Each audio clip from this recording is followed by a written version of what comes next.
ఈ 5 ఏళ్లలో జగన్ రెడ్డి అసమర్థత, అవినీతి, ధనదాహం కారణంగా రాష్ట్రంలో ఉద్యోగ ఉపాధి అవకాశాలు లేక అవమాన భారంతో యువత బలవన్మరణాలకు పాల్పడ్డారు.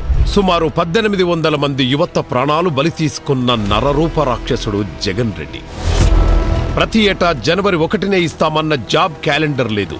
ప్రతి ఏటా 2 లక్షలకు పైగా ప్రభుత్వ ఉద్యోగాలని లక్షలాది మంది యువతను మోసం చేశాడు.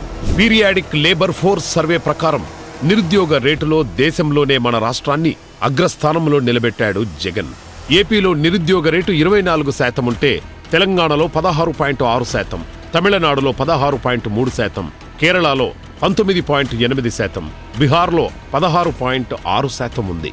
అనంతపురం జిల్లాకు చెందిన శ్రీకాంత్ అనే నిరుద్యోగి ఉద్యోగం రాలేదని మనస్తాపంతో ఆత్మహత్య చేసుకున్న విషాద ఘటన అందరికీ తెలిసిందే.